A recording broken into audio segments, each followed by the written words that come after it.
திராவிட முன்னேற்ற கழகத்தின் தலைமையிலான மதசார்பற்ற முற்போக்கு கூட்டணியின் வேட்பாளராக கள்ளக்குறிச்சி தொகுதியில் போட்டியிடும் முனைவர் கு மாலவி அவர்களுக்கு பாறை சின்னத்திலே வாக்களித்து அவரை பெருவாரியான வாக்குகளின் வித்தியாசத்தில் வெற்றி பெற செய்ய வேண்டுமாறு கேட்டுக் கொள்கிறேன்.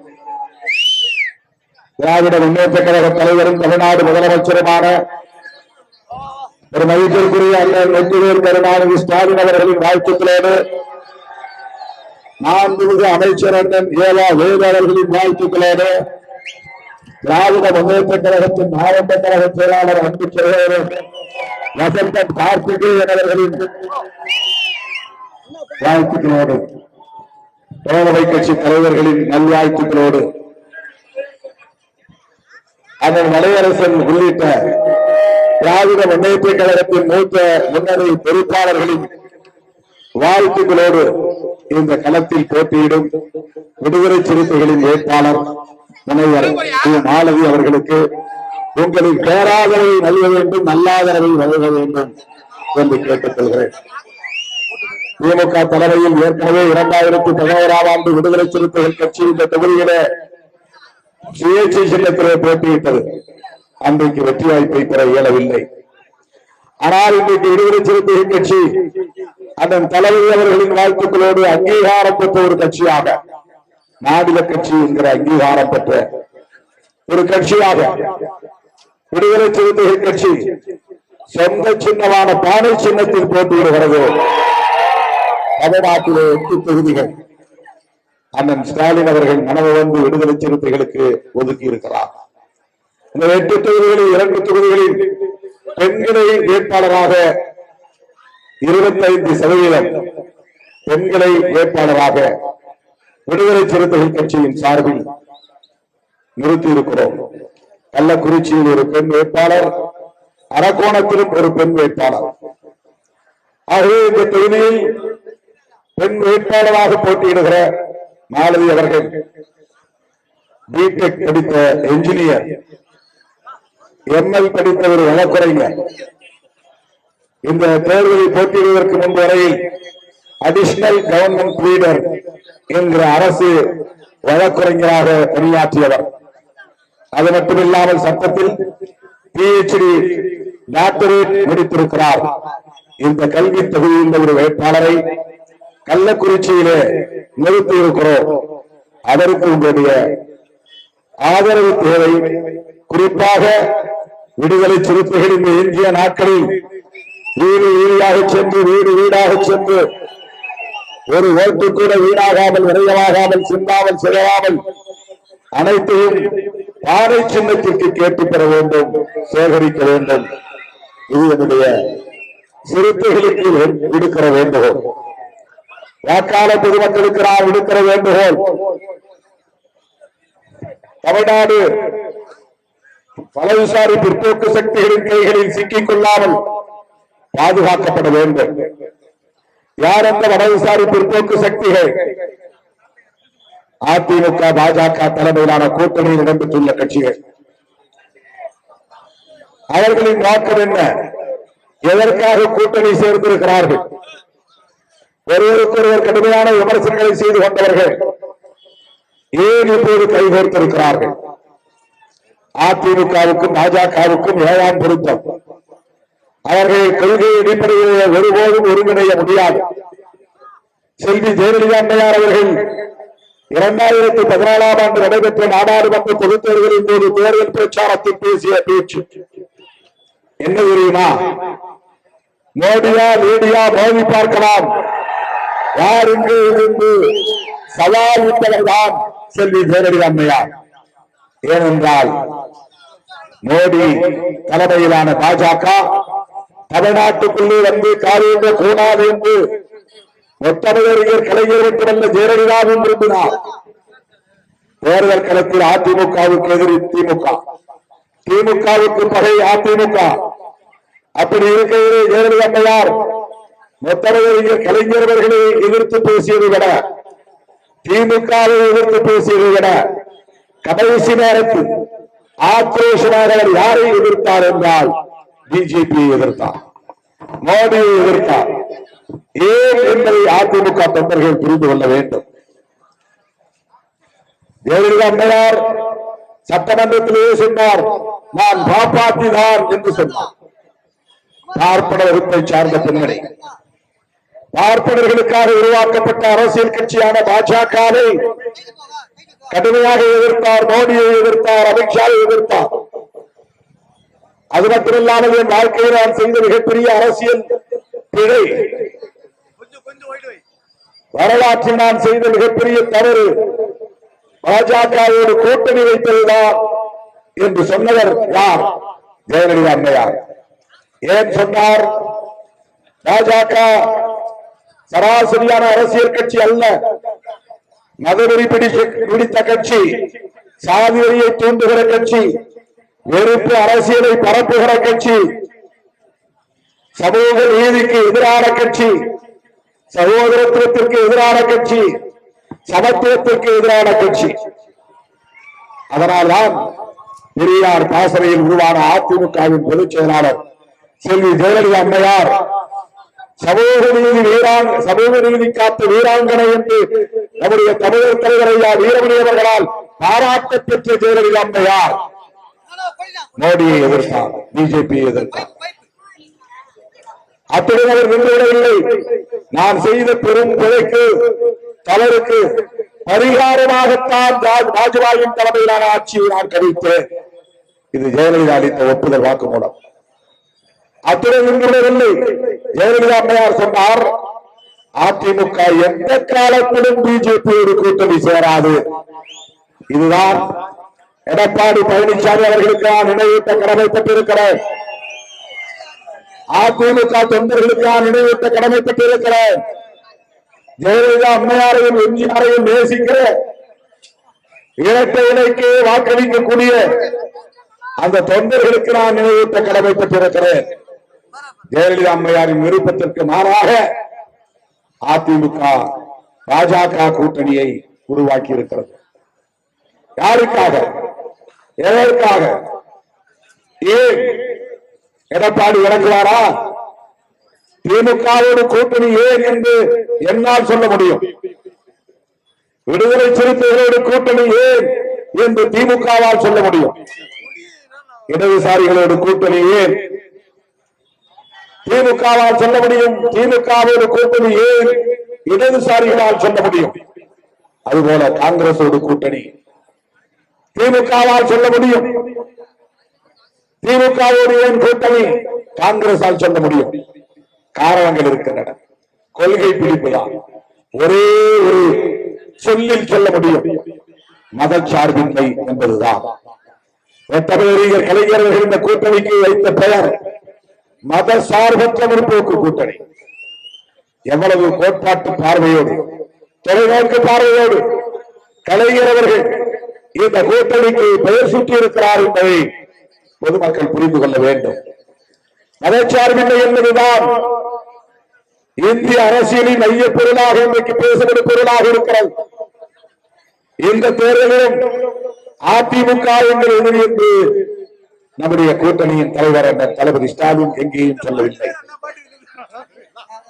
அல்லது நடிகர் விஜய் சொன்னது போல அவரே சொல்லிக் கொள்கிறார், இங்க 2 பேருக்கு தான் போட்டி, இங்க 2 பேருக்கு தான் போட்டி, இங்க 2 பேருக்கு தான் போட்டி என்று அவரே திரும்ப திரும்ப சொல்லிக் கொள்கிறார். ஆனால் எந்த இடத்திலும் அண்ணன் முத்துவேல் கருணாநிதி ஸ்டாலின் அவர்கள் விஜய் கட்சியை தன்னுடைய போட்டியாக கருதவே இல்லை, சொல்லவே இல்லை, பேசவே இல்லை. அவர்கள் எல்லாம் இன்னும் குவார்டர் ஃபைனலுக்கு வரல. குவார்டர் ஃபைனலுக்கு வந்த பிறகுதான் வெற்றி பெற்றால் செமி ஃபைனலுக்கு வர முடியும். செமி ஃபைனலில் வெற்றி பெற்றால் தான் கடைசி இறுதி ஆட்டத்திற்கு வர முடியும். இது இறுதி ஆட்டம்.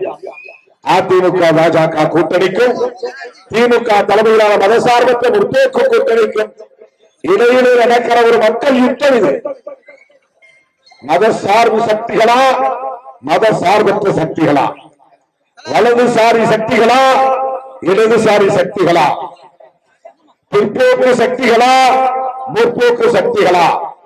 நாம் முற்போக்கு சக்திகள், நாம் இடதுசாரி சக்திகள், நாம் மதசார்பற்ற சக்திகள்.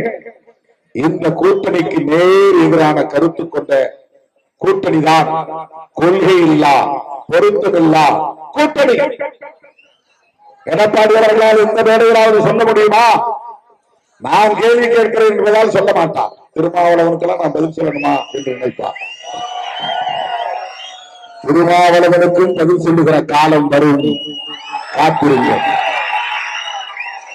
இன்றைக்கு நான் ஒரு பொருட்டாக உங்களுக்கு தெரிய மாட்டேன், தெரிய வேண்டாம். எனக்கு நீங்கள் பதில் சொல்ல விரும்ப மாட்டீர்கள், விரும்ப வேண்டாம். ஆனால் நாட்டு மக்கள் முன்னால் நான் இந்த கேள்வியை வைக்கிறேன், பொதுமக்கள் முன்னால் நான் இந்த கேள்வியை வைக்கிறேன். பாரதிய ஜனதாவோடு நீங்கள் கூட்டணி வைத்திருப்பதற்கு என்ன நியாயம் இருக்கிறது? ஓட்டு தவிர, தேர்தல் தவிர. எவ்வளவு கடுமையாக பிஜேபியை கொள்கை அடிப்படையில் ஜெயலலிதா அம்மையார் விமர்சித்திருக்கிறார், உங்களுக்கு தெரியாதா? எடப்பாடி அவர்களே, மறந்து விட்டீர்களா? நினைவூட்டுகிறோம்.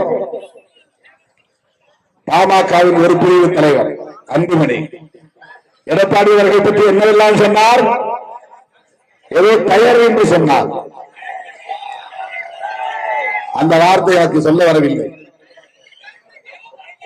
எடப்பாடி அவர்களை அவ்வளவு இழிவாக பேசினார் அன்புமணி ராமதாஸ் அவர்கள். எப்படி அவர்களோடு இன்றைக்கு கூட்டணி சேர முடிகிறது? எடப்பாடி அவர்களோடு கூட்டணி வைத்தால் தூக்கு போட்டு சாவேன் என்று சொன்னவர் அமமுக தலைவர் டிடிவி தினகரன், சசிகலா அம்மையாருடைய உறவினர். அவர் இன்றைக்கு யாரோடு கூட்டணி வைத்திருக்கிறார் என்று பாருங்கள். இவர்கள் எல்லாம் இன்றைக்கு ஒரு கூட்டணியை அமைத்திருப்பது திமுக கூட்டணியை வீழ்த்துவதற்காக. அதற்கு வாய்ப்பே கிடையாது.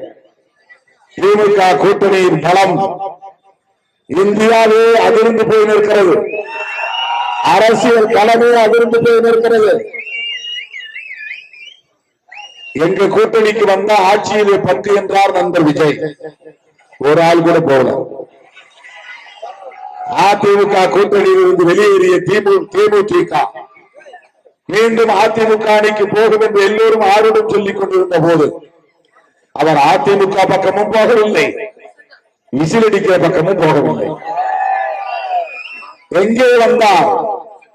மெகா கூட்டணியாக இருக்கிற திமுக கூட்டணியிலே வந்து சேர்ந்தார் திருமதி பிரேமலதா விஜயகாந்த் அவர்கள். புதிதாக எஸ்டிபிஐ என்கிற ஒரு முஸ்லிம் கட்சி, தேசிய அளவில் இருக்கிற கட்சி, விடுதலை சிறுத்தைகள் அங்கம் வகிக்கிற மதசார்பற்ற முற்போக்கு கூட்டணியில் இடம்பெற்றிருக்கிறது. தமிழ் அன்சாரியின் நடுவரே ஜனநாயக கட்சி புதிதாக வந்து சேர்ந்திருக்கிறது.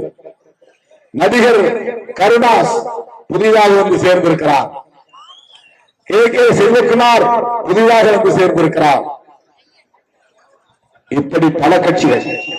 அதிமுக பக்கமும் போகவில்லை, நடிகர் விஜய் பக்கமும் போகவில்லை. திமுக தலைமையின் மீது நம்பிக்கை. ஏன் என்றால் அவர் தலைமையில் இருக்கிற மதசார்பற்ற முற்போக்கு கூட்டணி தான் கொள்கை சார்ந்த கூட்டணி, கோட்பாடு சார்ந்த கூட்டணி, அரசமைப்பு சட்டத்தை பாதுகாக்கிற வல்லமை பெற்ற கூட்டணி. இதை இன்றைக்கு அரசியல் கட்சிகளும் பொதுமக்களும் புரிந்து வைத்திருக்கிறார்கள். நண்பர் விஜய் அவர்கள் ஏன் அதிமுகவோடு போகவில்லை? கூப்பிட்டார்கள் தானே. ஏன் பிஜேபியோடு சேரவில்லை? அழைத்தார்கள் தானே. ஏன் ஜனநாயகம் திரைப்படத்தை வெளியிட அனுமதிக்கவில்லை? இதெல்லாம் மக்கள் மத்தியிலே எழுகிற கேள்விகள். விஜய் பதில் சொல்வாரா? விஜய் விளக்குவாரா? அதிமுக பாஜக கூட்டணியில் ஏன் சேரவில்லை என்பதற்கு விளக்கம் தர அவர் தயாரா? சேர்ந்திருந்தால், கூட்டணி அமைத்திருந்தால் எளிதாக திமுக கூட்டணியை வீழ்த்த முடியும் என்றுதான் எல்லோரும் சொன்னார்கள், ஆரோடும் சொன்னார்கள். ஏன் சேரவில்லை? விஜய் அவர்களால் விளக்கம் சொல்ல முடியுமா? அவரும் சொல்ல மாட்டார். திருமாவளவனுக்கெல்லாம் நான் பதில் சொல்ல வேண்டுமா? CM sir, Stalin sir, uncle Stalin uncle என்று திமுக தலைவரைத்தான் அவர் சீட்டுவார். வேறு யாரை பற்றியும் அவர் பேச மாட்டார், நமக்கு தெரியும். ஆனால் நாட்டு மக்கள் மத்தியிலே நான் இந்த கேள்வியை எழுப்புகிறேன். நண்பர் விஜய் உண்மையிலேயே என்ன காரணம் என்பதை சொல்வாரா? அதிமுகவோடு கூட்டணி அமைக்காததற்கு காரணம், பாரதிய ஜனதாவோடு கூட்டணி அமைக்காததற்கு காரணம் சொல்ல முடியுமா? கொள்கை எதிரி என்று பிஜேபியை சொல்லுகிற விஜய் அவர்கள் எந்த இடத்திலாவது மோடி ஆட்சியை பற்றி விமர்சித்திருக்கிறாரா? அமித்ஷாவை விமர்சித்திருக்கிறாரா? ஜனநாயகம் திரைப்படத்தை ஏன் தடுத்திருக்கிறீர்கள் என்று கண்டித்திருக்கிறாரா? ஏன் ஜனநாயகம் திரைப்படம் வரவில்லை? யார் தடுத்தது? திமுக அரசுக்கு ஏதேனும் தொடர்பு உண்டா? சென்சார் போர்டு திமுகவினர் இருக்கிறார்களா? எதையும் விஜய் அவர்களால் சொல்ல முடியாது. ஆனால் அவர் தனித்து நிற்கிறார். திமுக தான் எதிரி என்கிறார். அதற்கு என்ன காரணம் என்றால் ஒன்றே ஒன்றுதான், திமுகவுக்கு ஆதரவாக வாக்களித்துக் கொண்டிருக்கிற முஸ்லிம்களையும் கிறிஸ்தவர்களையும் பிரிக்க வேண்டும் என்பதுதான், அந்த வாக்குகளை பிளவுபடுத்த வேண்டும் என்பதுதான். திமுகவுக்கு போகிற முஸ்லீம் வாக்குகளையும் கிறிஸ்தவர் வாக்குகளையும் தலித் வாக்குகளையும் பிரித்துவிட்டால் திமுக கூட்டணியை வீழ்த்திவிட முடியும். மறைமுகமாக பாஜக தமிழ்நாட்டிலே அதிமுக போர்வையில் காலூன்ற முடியும். இதுதானே அவர்களின் அஜெண்டா, இதுதானே அவர்களின் நோக்கம். இதற்கு நண்பர் விஜய் விளக்கம் சொல்ல தயாரா? இல்லை என்று மறுக்க தயாரா? அவர் தனித்து போட்டியிட்டு எம்ஜிஆரை போல ஒரே ஸ்ட்ரோக்கில் ஆட்சியை கைப்பற்ற முடியாது. எல்லாம் சொல்றாங்க, சிறுத்தைகள்லாம் அவர் பின்னால போறாங்க. நீங்கெல்லாம் சிறுத்தைகள் தானே, பல்லாயிரக்கணக்கான சிறுத்தைகள் தானே. திருமாவளவன் தலைமையை ஏற்றுக்கொண்ட எவனும் விடுதலை சிறுத்தைகள் கட்சியை விட்டு ஒருபோதும் வெளியேறமாட்டார். கொள்கை பிடிப்புள்ள இளைஞர்கள் கொண்ட பேர் இயக்கம் விடுதலை சிறுத்தைகள் கட்சி. நான் கேட்கிறேன் நண்பர் விஜய் அவர்களே, பிஜேபியோடு ஏன் கூட்டணிக்க போகவில்லை என்று உங்களால் விளக்கம் சொல்ல முடியுமா? இந்த தேர்தல் காலத்திற்குள்ளே உங்களால் சொல்ல முடியுமா? கொள்கை எதிரிதானே. அவர்கள் கொள்கை எங்களுக்கு பிடிக்கவில்லை, அதனால் நாங்கள் பிஜேபியோடு சேரவில்லை. திருமாவளவனை போல நான் அடித்து செல்லுகிறேன், எந்த காலத்திலும் பிஜேபியோடு ஓட்டமில்லை, உறவவில்லை என்று சொல்ல தயாரா? திருமாவளவன் சொல்லுகிறேன், தொடர்ந்து சொல்லிக் கொண்டிருக்கிறேன், எந்த காலத்திலும் சொல்லுவேன், எப்போதும் சொல்லுவேன், எனக்கு கொள்கைதான் முதன்மை. தேர்தல் ஆதாயம் அல்ல, வாக்கு வங்கி அல்ல, அமைச்சர் பதவி அல்ல, எந்த ஆசாபாசமும் முன்னால் நிற்க முடியாது. எனவே தேர்தல்களே, நண்பர் விஜய் அவர்களுக்கும் சரி, அதிமுகவுக்கும் சரி, நீங்கள் போடுகிற ஒவ்வொரு ஓட்டும் தமிழ்நாட்டிலே வலதுசாரிகள் காடி ஊற்றுவதற்கு இடம் தந்துவிடும். சிவப்பு கம்பளம் இருக்கிற வேலையாக மாறிவிடும். பெரியார் கட்டி காப்பாற்றிய மண், பேரறிஞர் அண்ணா செழுமைப்படுத்திய மண், கலைஞர் வளப்படுத்திய மண், தளபதி ஸ்டாலின் வழிநடத்துகிற மண், சமூக நீதி மண். இந்த சமூக நீதி கோட்பாட்டை பாதுகாக்க, சகோதரத்துவத்தை பாதுகாக்க, சமத்துவத்தை வென்றெடுக்க, இந்த ஒரே காரணத்திற்காக திருமாவளவன் அண்ணன் தளபதி ஸ்டாலின் அவர்களின் கரத்தை உடம்பு பிடியாக பிடித்துக் கொண்டிருக்கிறார். வேற எந்த நோக்கமும் கிடையாது. ஆகவே திராவிட முன்னேற்ற கழகத்தின் தலைவர் அண்ணன் தளபதி ஸ்டாலின் அவர்களின் திராவிட முன்மாதிரி ஆட்சி தொடர வேண்டும். தமிழ்நாடு வெல்ல வேண்டும். பிற்போக்கு சக்திகள் விரட்டி அடிக்கப்பட வேண்டும். அதற்கு கள்ளக்குறிச்சி தொகுதியிலும் நீங்கள் விழிப்பாய் இருக்க வேண்டும். பானை சின்னத்தில் வாக்களிக்க வேண்டும். இரட்டை இலைக்கு போடுகிற ஒவ்வொரு ஓட்டும் மோடிக்கு போடுவதால் அடையும். அதற்கு இடம் கொடுத்துவிடக் கூடாது. இந்த முறை பானை சின்னத்தில் வாக்களித்து முனைவருக்கும் மாணவி அவர்களை வெற்றி பெறச் செய்து சட்டமன்றத்திற்கு அனுப்ப வேண்டும். உங்கள் குரலை அவர் சட்டமன்றத்தில் எதிரொலிப்பார். பக்கத்தூர் தொழுநூருக்கு அருகே உள்ள திருமாந்துறை கிராமத்தில் பிறந்தவர் தான். கள்ளக்குறிச்சிக்கு குடிபெயர்ந்து உங்களோடு வந்து தங்குவார். இந்த மண்ணின் மைந்தராக இருக்கக்கூடிய உங்களோடு இருந்து இந்த தொகுதிக்கான பணிகளை களப்பணிகளை ஆற்றுவார் என்ற உறுதியை தந்து இந்த எழுச்சி மிகுந்த வரவேற்பு நல்கிய உங்கள் அனைவருக்கும் நன்றி கூறி, ஒத்துழைப்பு நல்கிய திமுக உள்ளிட்ட தோழமை கட்சிகளின் தலைவர்களுக்கு நன்றி கூறி விடைபெறுகிறேன். நன்றி, வணக்கம்.